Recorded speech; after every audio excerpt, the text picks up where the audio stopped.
नमस्कार, कैसे हैं आप लोग। आज मैं आपको कथा सरित सागर के 7वें खंड की पहली कहानी सुनाऊंगी। तो चलिए शुरू करें कहानी। कहानी है, एक बार नरवाहन दत्त वसंत उत्सव मनाने के लिए अपने मंत्रियों के साथ एक उपवन में गया।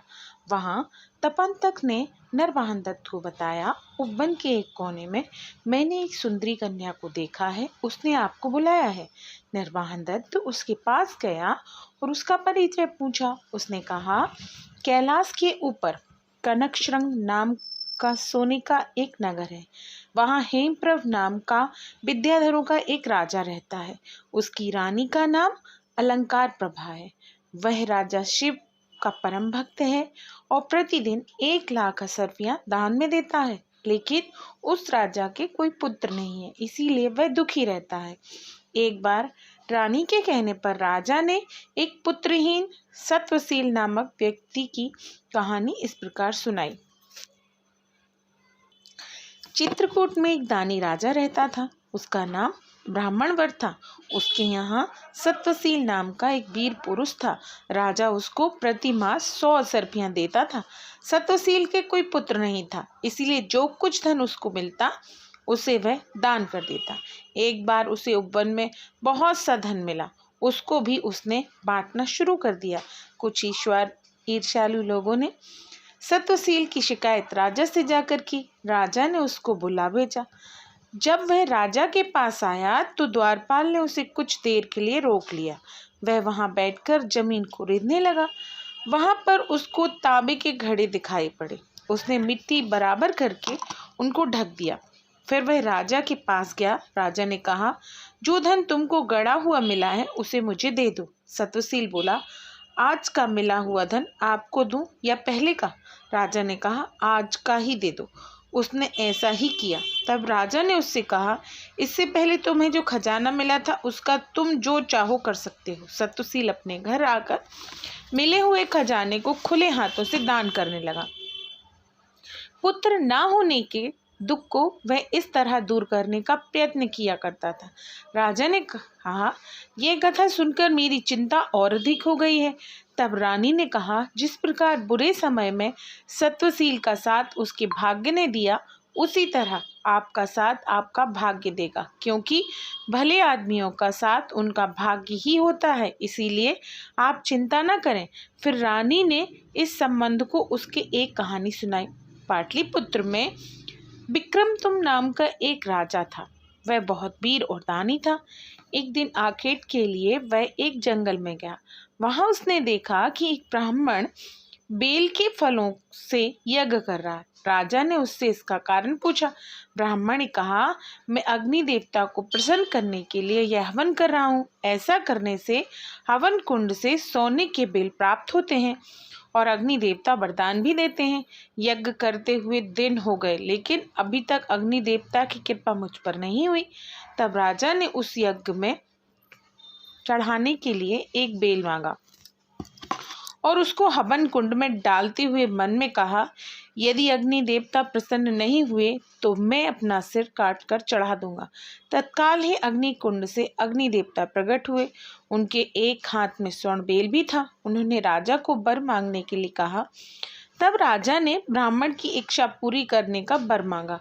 उस समय ब्राह्मण ने अग्नि देवता से कहा, मैंने आपको प्रसन्न करने के लिए इतने दिनों तक यज्ञ किया, अनेकों बेल चढ़ाए, लेकिन आप मुझ पर प्रसन्न नहीं हुए। राजा के एक बेल चढ़ाते ही प्रसन्न हो गए।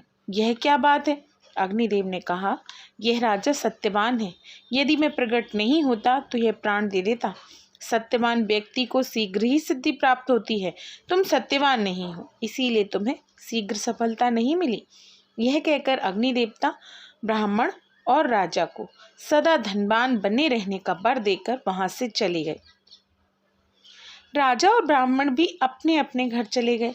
एक दिन इस राजा के पास एक दूसरा ब्राह्मण आया और कहने लगा, मैं तांबे को सोना बना सकता हूँ। राजा ने तांबा मंगा कर दिया और ब्राह्मण ने उसे सोना बनाने के लिए उस पर एक चूर्ण डाला, लेकिन वहां छिपे हुए एक यक्ष ने उस चूर्ण को हटा दिया, इसीलिए तांबा सोना नहीं बना। ब्राह्मण 3 बार प्रयत्न किया और यक्ष ने हर बार बाधा पहुंचाई।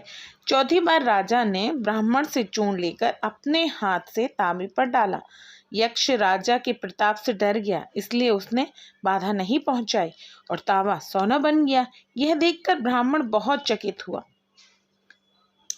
फिर राजा ने ब्राह्मण से इस प्रकार सोना बनाने का उपाय सीख लिया और प्रतिदिन सोना बनाकर दान देने लगा।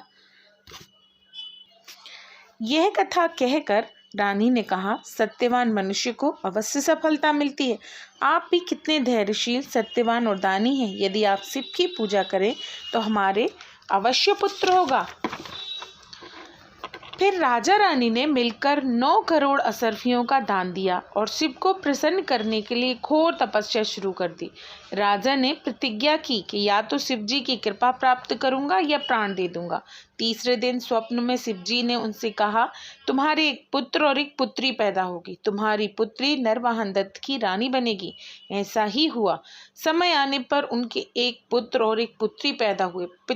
पुत्र का नाम ब्रज प्रभु और पुत्री का नाम रत्न प्रभा रखा।